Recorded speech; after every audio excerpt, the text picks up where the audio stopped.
Yo, it's your boy Logos, and today I want to react to another Metatron video. This time he dissects the movie The Woman King, which got really popular last year, depicting a African tribe led by female warriors fighting off slavers from Europe, from my memory.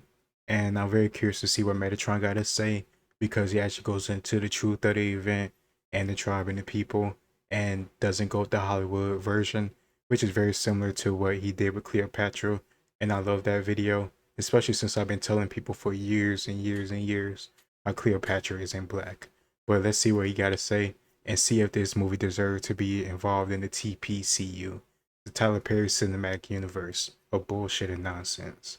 After the king, the outlaw king, the woman king. Seriously, what is it with producers and kings? Here's a free suggestion for the next one, the pasta king.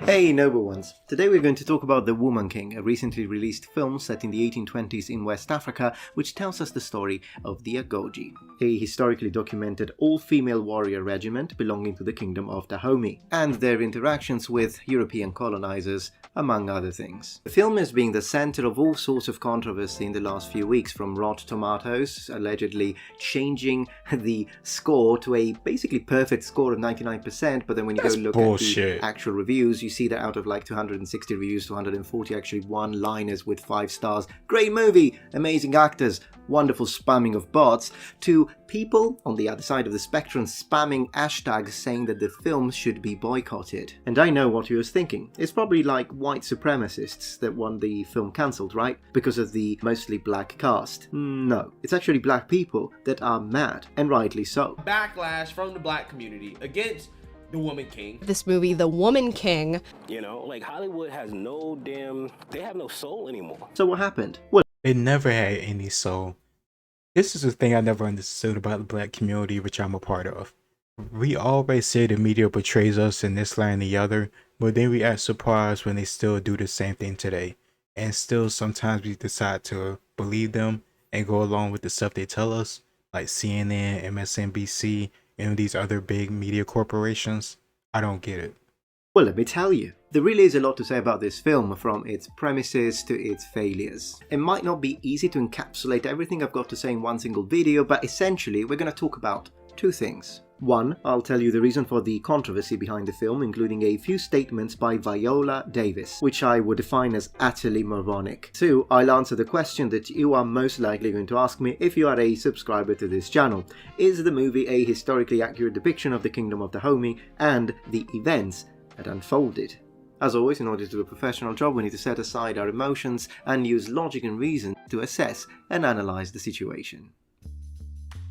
The one thing that I can say right off the bat, which unfortunately is one of the very few good things I can say about this movie, is that at least it's a step in the right direction when it comes to the setting, or it would have been if they had done it right. What do I mean by that? If you've been following me for a while, you already know that I've been complaining for years about both the blackwashing of non-black historical characters and the whitewashing of non-white historical characters. In other words, I'm a huge supporter of the idea that history and historical characters should be represented with their own ethnicity and gender untouched, because they are, well, historical. And any form of infotainment that is based on real events and real characters, even though they can take some liberties when compared to a full-on documentary, they still have a responsibility, because they have the power to inform or misinform, particularly when they say this. I think the reason why The Woman King is important is because it's historical and it's real. Because it's historical and it's real. So don't cast a white actor to play Shaka Zulu and don't cast a black actor to play Charlemagne. So here's my question for you. How does that connect with the idea of representation, meaning the representation of ethnic minorities within the, say, demographics of the United States of America, which is where the majority of the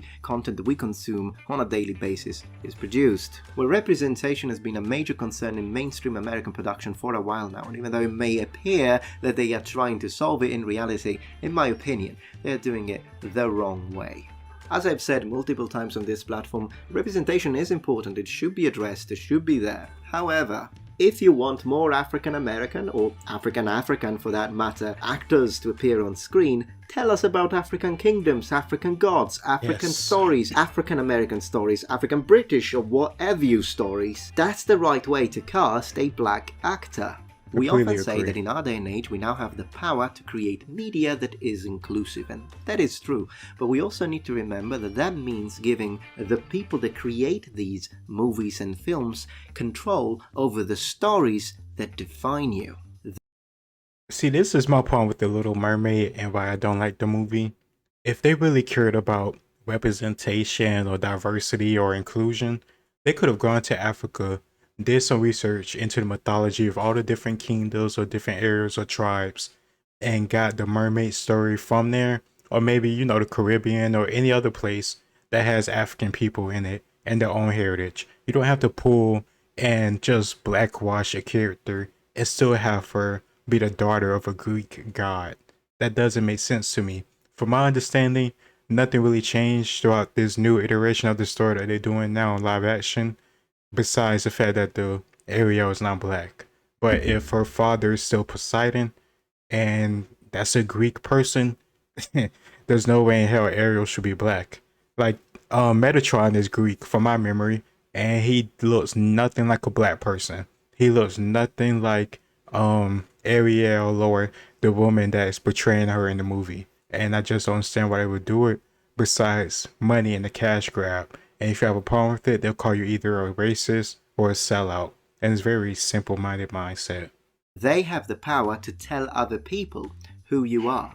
So let's make sure they do it right. And this is the nutshell of the discussion. Do you want the stories that define black people to be white stories? In other words, do black people need white people to give them their story/history? Hell no. Africa is full of history. Blackwashing a white historical character is a way big companies are masquerading their real thoughts and intentions. What this is really telling you is white stories are the only ones that matter. So okay, we'll cast a few black people since that's what's trending, but you gotta Exactly. use white stories. It's insulting towards black people. And that is what this movie did right. That is the one thing that we should absolutely praise. Yes, they're casting a lot of black actors, but it's set in Africa. They're telling us about black history, black stories, black historical characters. That's why I say it's a step in the right direction. I appreciate that, or I would have. But there is a massive however here. Now, did they do a good job? No. Because it's historical and it's real. Based on a true story. Well, we really need to talk about the word true here. So, too long didn't read version, the premise is great, the execution is horrible. It feels like this film's script has been generated by an AI trying to make the highest money return possible off a current trend in the shallowest and most disconnected way possible. The film does get a few historical details right. We see Ifa divination, which was a nice touch. And I've got to say that as an action piece, it's not bad. I mean, the combat is fun. But ultimately it wanted to be a crowd pleaser, and it failed. Monumentally. Why? Well, dear writers and directors of the movie, because black people are not stupid. They know what you're all about. The reason why I think this film failed miserably, dear Viola Davis, regardless of how much money it actually ends up making, is because the film is not about the fidelity of the historical events. It never was. It's all about pushing a specific message, and I'll show you what that message is. We'll expose it. But first, let's check out the film's plot.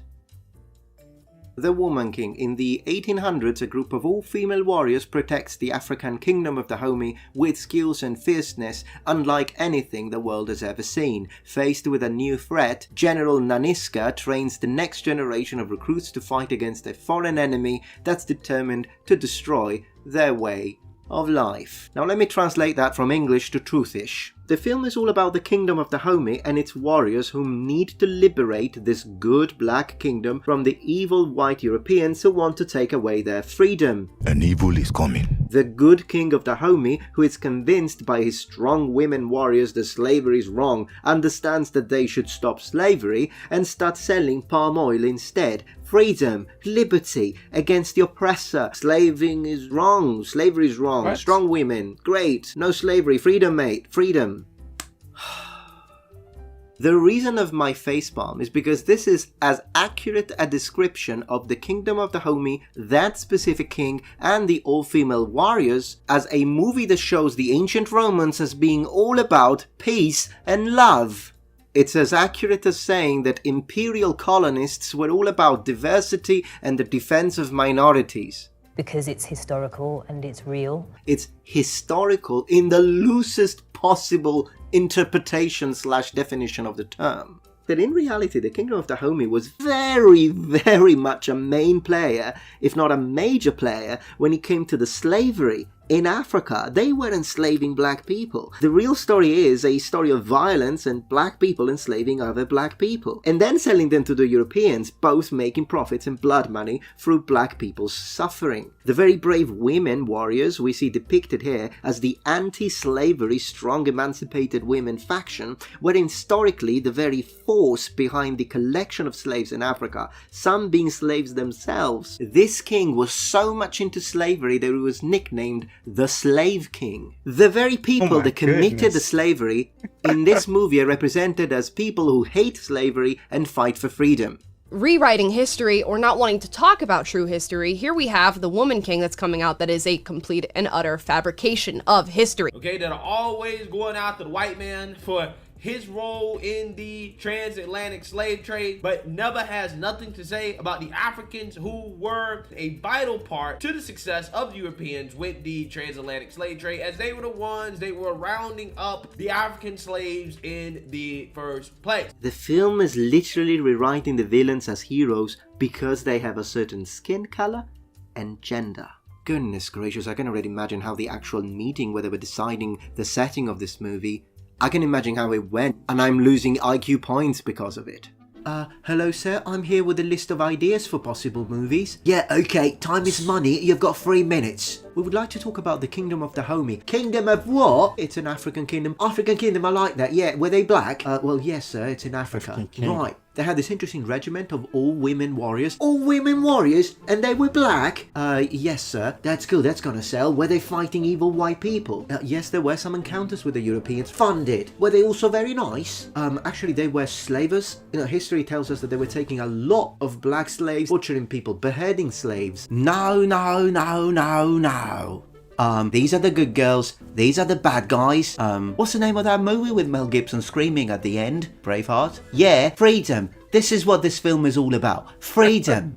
Your 3 minutes are up. When it comes to script writing, here is what they're doing. They are creating two very definite monoliths. The good people with the good badass warriors who fight for freedom and liberty, and the bad evil white European colonists. Now don't get me wrong, as a European, I'm not saying that the white European colonists were nice people. There is bad everywhere. But this movie is literally changing the facts completely to please their agenda.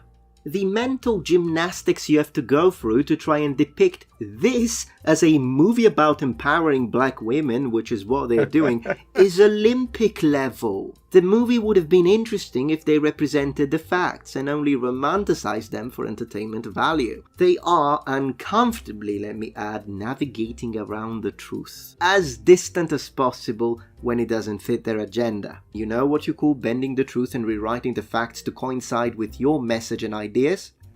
Propaganda.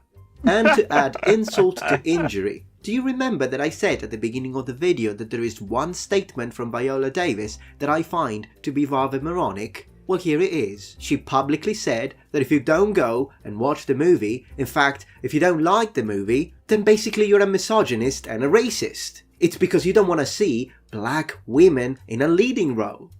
Yeah, we saw how well that worked out for Brie Larson and all the bullshit she pulled with Captain Marvel. Yeah, you can't antagonize people to make them feel guilty enough to spend their hard-earned money on your movie. Like, give me a break. You can't demand somebody give you their money, and if they don't, they just hate women. It's so out of touch and privilege, if I do say so myself. That's why you don't like the movie, you naughty. This is why people don't like this movie, Viola. It has nothing to do with people hating the idea of a strong black woman in a leading role. It's because it's a historically completely inaccurate propaganda piece that you all are selling as historical. That's rewriting of history. Oh, you didn't like the movie? You must be a racist then. And misogynist. Any other ist we could add? Because my argument is so weak, all I can do is insult people. You're screaming misogyny at people who don't like historical misrepresentation. That is the definition of a misnomer. This is the wrong setting to talk about freedom, liberty, righteous defense of one's culture against the oppressor, strong, free black women that kick ass. We would have loved to still learn about this very intriguing all-female warrior regiment, but you had to add, oh, these are the good guys, girls. They love freedom and hate slavery, while erasing anything that would make them look bad. There's a shit ton of stories right here in America that can encourage black women. We ain't gotta go to a dead tribe and find out that this dead tribe was one of the key factors to the slave trade in the first place. Beautifully said. Now I'm going to tell you the real story of the Kingdom of Dahomey and its women warriors. Brace yourselves. In the 18th century, one of the principal business of European companies was dealing in slaves, whom they bought from local chieftains and transported to the Caribbean as well as the English colonies in North America. In return, they brought industrial products, including, as the most important product of all, firearms, which were used in order to capture even more slaves. The Kingdom of Dahomey at that specific time was a semi-absolute kingdom, which was moving towards a greater centralization. At the apex stood the king, whose position was sacred and in theory hereditary, although in reality the kingdom was constantly into endless civil wars. Now, the king was the owner of all the land. The bulk of the population consisted of peasants. It is historically true that the kings of Dahomey sometimes had women guarding their thrones, and that they liked to display themselves surrounded by hundreds of serving women. Because it's historical and it's real. Including one who would kneel in front of the king while holding up a golden cup so that he might spit into it. The kings of Dahomey had personal harems of enslaved women, and all of his nobles imitated him, setting up their own harems. They withdrew so many women forcefully from their population that low-class people were unable to marry and had to resort to prostitutes. Women were constantly put on parade as objects. There is this account in 1781 where the nearby kingdom of Oyo demanded the king of Dahomey to pay him tribute in the form of women, which by the way was very common. But since the king of Dahomey didn't want to give his own wives, he sent out officials to take forcefully other women away from his subjects in order to pay this tax. As you can imagine, the subjects didn't like that. The king was outraged, put himself at the head of a hunting party made up of 800 armed women, and the king used his women warriors to take women from his subjects as slaves. Then he actually defeated the king of Oyo, so he didn't even need to pay the tribute anymore. Wonderful. As you can see, they were the very opposite of a force against slavery for freedom. Because it's historical and it's real. As another thing they didn't say in this movie, I'd like to underline that the women who were chosen and entered the royal court, which at its peak contained about 8,000 people in the form of female slaves, they were reviewed by the king so he would decide their role, whether he would marry them or whether he would just use them as soldiers. Of course, they had no freedom in the matter. Also, all of the king's wives were forcefully circumcised. Another little detail. When the kings of Dahomey would die, they would round up hundreds of their women slaves and murder them so they would follow them in the afterlife. Another detail they didn't mention. Because it's historical and it's real. Now you know why this setting is the worst possible setting they could have ever chosen to try and push a message of black women emancipation and empowerment. You know what's sad too? People will hear this and get upset. They won't get upset at the Hollywood people or Viola Davis for making this film and defending it and pushing it out, but they'll get upset at like Metatron or people like me who will point out these facts. It's so delusional and I don't understand it. This is why this film, technically speaking, sucks. Another excellent video from Metatron. I have the link to the original video in the description down below. Definitely go check out more of his content. He always put in good work, and he's actually Greek. So when they say stuff like Cleopatra was black, and we know for a fact that Alexander the Great conquered Egypt before he died, and they later on was taken over by Ptolemy and still Greek people, they gonna look more like Metatron, not more like African people. But this is just another example of all the good content he does put out. But honestly, this does make me kind of sad because I remember seeing this movie being so spread out and shared on my feed or everything like the Black Nerd groups I'm in or anything else like that. And people talking about the Woman Queen and how, I'm sorry, the Woman King. Funny, a woman king is actually a queen. There is no woman king. You're just a queen. But people were talking about it and how it's this great inspirational movie. Everybody needs to go see and this, that, and the other. And it was just such nonsense. I could tell it was nonsense because I know about the history. And then seeing Metatron release this video, I couldn't help but react to it. But I don't understand why us within the black community needs to be fans of history that is distorted just to make us feel good. Whether it could be something like The Color Purple or Tyler Perry in his movies. That's why I said the TCPU at the start, because I mean the TPCU, because this is a Tyler Perry cinematic universe when nothing makes sense, history is distorted, and oftentimes it's made to look like one side is the hurt champion that is always downtrodden, but somehow fights through thanks to their inner will in Jesus, compared to the other side that is often evil and devilish and can't be trusted. And Tyler Perry movies often dark-skinned black men. In this case, it's supposed to be Europeans, even though the actual heroes are the real life villains. But people will eat it up because they're too lazy to actually do some research. But that's another thing too. People don't understand or get mad at the studios. I meant this earlier. They don't get mad at the studios for putting this stuff out because they really treat us like we're stupid, like we can't use technology or just do research and see that this film is nonsense and full of shit. And how they're warping history and making slavers look like heroes. Even if they're black, I don't care. They're still slavers. I don't understand how twisting them up and blackwashing it, or not even blackwashing it, just rewriting history is supposed to make me a champion or supportive of it just because it makes black women look good. If you want to do historical stuff, be historically accurate. You could have chosen so many different stories from around the US or from around Africa or the Caribbean to do a story on, but you chose to do this nonsense. I don't know, it just seemed purposeful to me. Either purposeful to get money, clearly, but also purposeful to just say a middle finger to people who actually say they want real diversity, which comes from telling stories about different backgrounds and cultures. That is historically accurate, and also makes sense. I don't just want African stories, I want South American stories, I want Chinese stories, I want stories from all across the world. I love history, so if I can get more historical movies from China, Africa, Asia, or South America, I would love that. I love the combat. I love learning more about the culture. That's why I said The Northman was such a good movie, and they did diversity correctly because they went deep into the culture, and they even had the weird ritual type stuff that isn't, receptive as much for modern audiences, but it was authentic to the source material, and I can't help but appreciate that.